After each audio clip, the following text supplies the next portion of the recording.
You walk into the party, and within 5 seconds, you already know exactly where you stand. Ryan Miller is in the center of the room, keys to his new car spinning on one finger. His watch alone costs more than your rent. Every single person turns when he laughs, leans in when he talks, remembers his name before they even remember yours. You take your usual seat in the corner. Nobody asks you a single question tonight. You don't expect them to. Everyone in this room has already made up their mind about who's winning. You've seen it in their eyes for years. And you've let them believe it, because you never saw a reason to correct them. They're wrong. Because 6 months from now, you'll watch Ryan Miller sell his car, his watch, and most of what he owns just to stay afloat. And you, the one nobody looked at twice, will quietly close on your first property, paid entirely in cash. If you're honest, you know exactly how this looks from the outside. You know what people assume when they see the loud one and the quiet one in the same room. What they never ask is what's actually sitting underneath the quiet. By the end of this video, you're going to understand exactly how you got here, and why the people watching you tonight have no idea what's coming. You've known Ryan Miller since college, and from the very beginning, he was always the one people noticed first. He was the kid who got picked first for everything. First to get a car at 16, first to move out, first to land a job that paid more than his father ever made. By the time he turned 28, he was living in a downtown apartment with floor-to-ceiling windows, leasing a new car every 2 years just to keep the newest model, posting photos from restaurants where a single dinner cost more than you'd spend on groceries in a week. You admired him too for a long time. Not because you knew a single detail about his finances, you never did, but because admiration never needed details. It only needed appearances. And his appearance said one thing louder than anything else. He had made it. You, on the other hand, were never interesting to talk about. You drove the same car for 9 years. You packed your lunch most days. You wore the same 3 jackets on rotation, and when people asked what you'd been up to, your answer was almost always some version of not much. You weren't hiding anything.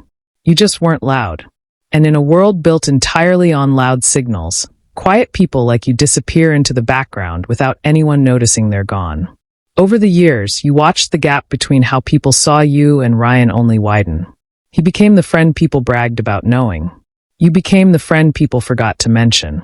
If someone had asked your friend group who was doing better financially, the answer would have come instantly, without a second of hesitation. Ryan, obviously. Look at his life. Look at what he has. Nobody ever asked what he owed. And you never brought it up either. That's not because anyone was careless. It's because debt doesn't come with a highlight reel. Nobody posts their credit card statement. Nobody captions a photo with the interest rate on their car loan. The one part of a person's financial life that would actually tell you the truth is the exact part nobody ever gets to see. So the story stayed the same for years. Ryan kept upgrading, kept spending, kept being seen. You kept staying still, kept saving, kept being invisible. At every dinner, every holiday, every casual catch-up over coffee, you heard the same story on repeat. Ryan talked about his next trip, his next car, his next big plan. You mostly listened, nodded, and occasionally mentioned something in passing. A boring weekend, a quiet few months, and nobody ever thought twice about it. Neither did you, not really, not back then. What you didn't fully understand yet in those earlier years was that quiet and boring were never signs of falling behind. They were the opposite. They were the exact ingredients wealth actually requires. The ones nobody's ever trained to notice, let alone admire. This isn't a story about luck. It's not about one lucky break or one bad decision that changes everything overnight. It's your story. 2 ordinary men, living 2 ordinary lives, making choices so small that neither of you fully understood at the time just how much those choices would eventually be worth. Ryan was about to find that out the hard way. Here's something I didn't fully understand back then. Spending had become the loudest form of communication in our entire friend group. You didn't need to ask Ryan how much money he had.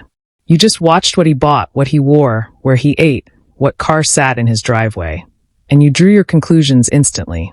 Nobody taught us to think this way. It happened slowly, through years of watching his lifestyle get performed in real time, until his spending and his success became, in everyone's mind, the exact same thing. Ryan understood this, even if he never said it out loud. He understood that a leased car looked identical to an owned one from the outside. He understood that a $5,000 credit limit could produce the exact same dinner photo as $5,000 in the bank. He understood, without ever consciously deciding it, that the fastest way to be seen as successful was to spend like someone who already was. So that's exactly what he did. The apartment came first, not because he needed the space, but because the address said something the moment people heard it. The car came next, upgraded every 2 years, each time for a model that looked slightly more expensive than the last, financed in a way that kept the monthly payment just low enough not to think about. Then came the trips, the kind you'd see in photos, 3 or 4 a year, each one posted with the same kind of caption that made everyone assume his income matched his itinerary. None of this was dishonest, exactly. Ryan wasn't lying to anyone.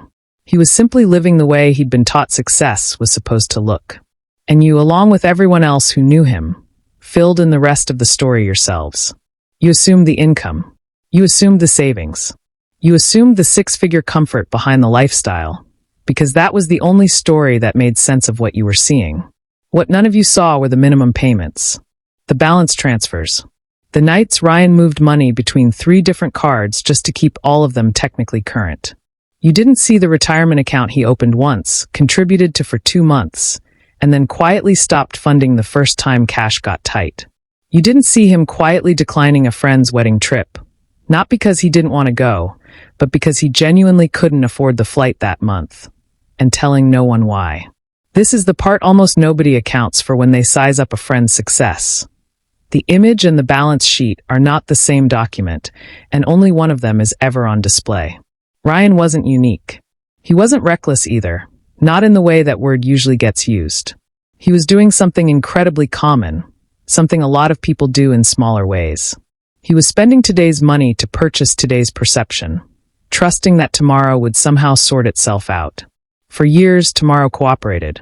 The payments got made. The image held. And every time we saw him, the illusion renewed itself effortlessly, because illusions are easy to maintain right up until the exact moment they aren't. I had no way of knowing back then how close that moment already was. Because while Ryan was busy managing the appearance of a life, I was busy building an actual one, quietly, without anyone paying attention, including, for a long time, me. While Ryan was busy managing the appearance of a life, I was busy doing something far less interesting to watch. Nothing dramatic at all. You never would have seen me make some big decision, because there wasn't one to see. There was no single moment where I suddenly got serious about money. No dramatic turning point, no viral wake-up call, no rock-bottom story I'd tell at dinner parties. Instead, there were 1,000 small decisions, repeated so consistently that they stopped looking like decisions at all. They just looked like me being me. Every payday, before I touched a single dollar of my paycheck, a fixed percentage moved automatically into an account I never checked for spending money. I'd set it up years earlier, adjusted it once after a raise, and then never thought about it again. It wasn't willpower. It wasn't discipline in the way people usually picture discipline: gritted teeth, sacrifice, denial. It was just a system running quietly in the background of my life, the same way a thermostat keeps a house at the right temperature without anyone standing there manually adjusting it every hour. I drove the same car for 9 years, not because I couldn't afford a new one, but because the math never made sense to me. I'd done the calculation once years ago. What a new car actually cost over 5 years once you counted interest, insurance, and depreciation, and the number stuck with me long after the conversation that produced it. So I kept driving the same car, and the money that would have gone toward payments went somewhere else entirely, somewhere none of you ever saw. My lunches were unremarkable. My clothes were unremarkable. My weekends, more often than not, were unremarkable.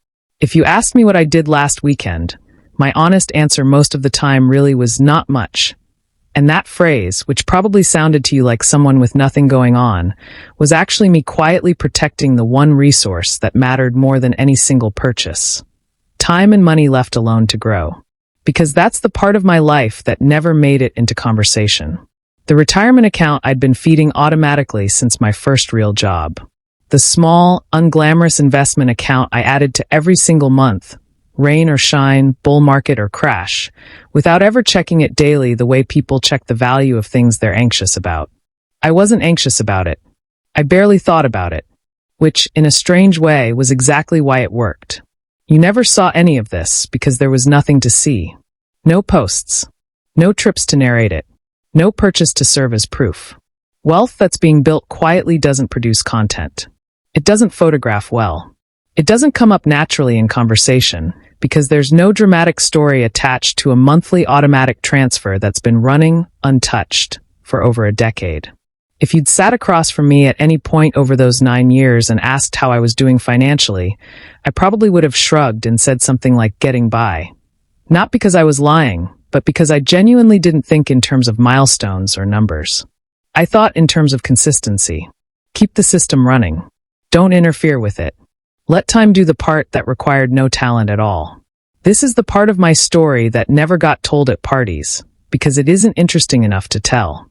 There's no laugh line in, I contributed the same amount every month for 9 years. There's no impressed reaction to, I drove the same car because the math worked out better. But while Ryan's story was busy being told, retold, and admired out loud, mine was busy compounding in total silence. And silence, it turns out, was doing all the heavy lifting. For 9 years, you all assumed you knew which of us was ahead. You were about to find out exactly how wrong that assumption was. Here's where this stops being about 2 different lifestyles and starts being about 2 different numbers. At 32, Ryan Miller had a monthly income most people would call comfortable. On paper, he looked like someone doing well, and by every visible measure, he was. But strip away the apartment, the car, the trips, and what was actually left underneath told a very different story.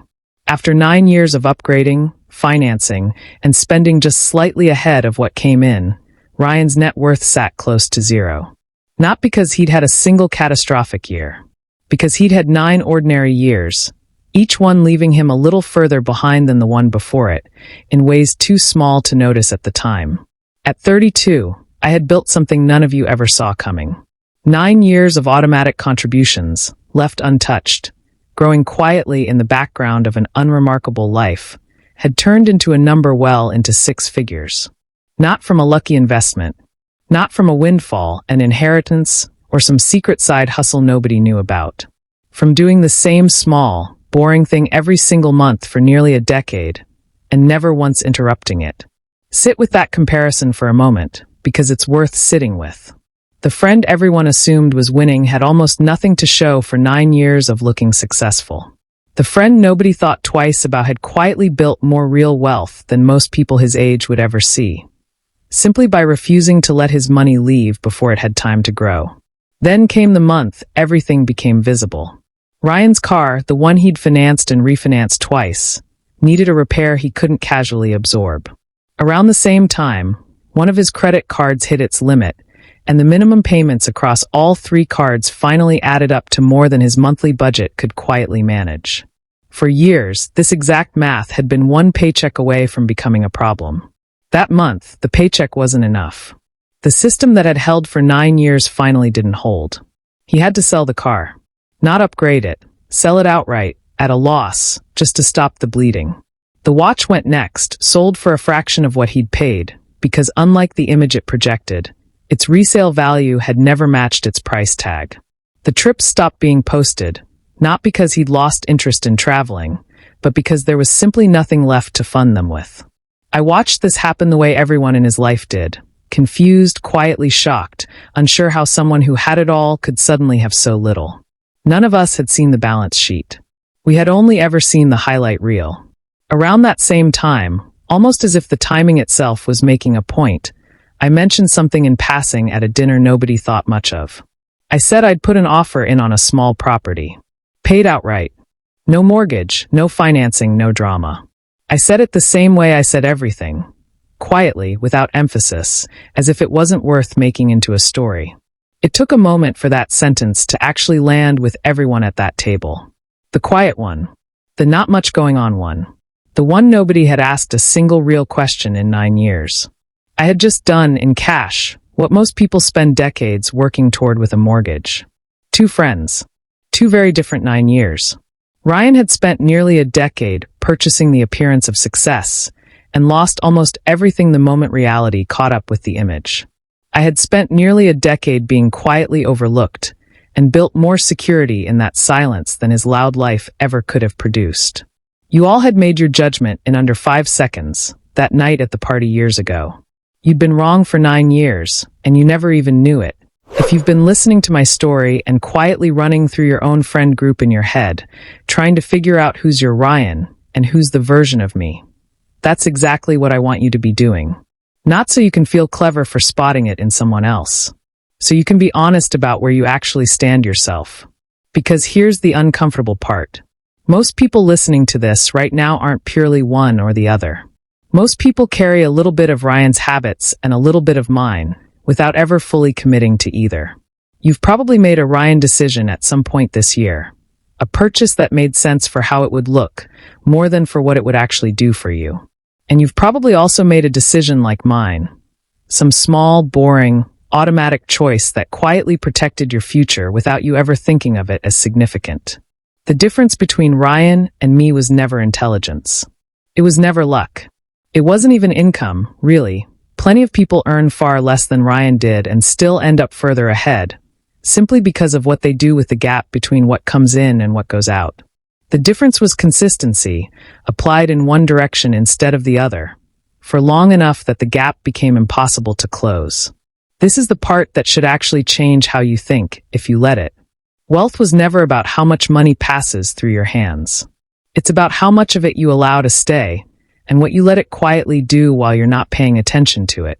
Ryan's money passed through constantly, fast, visible, admired.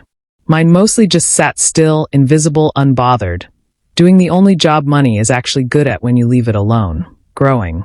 You don't need my exact number to use my method. You don't need 6 figures sitting somewhere to start behaving like someone building real wealth instead of performing it. What you need is smaller and far less exciting than that.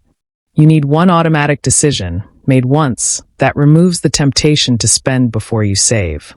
You need to stop mistaking someone else's spending for their financial health, and stop assuming your own spending says anything true about yours either.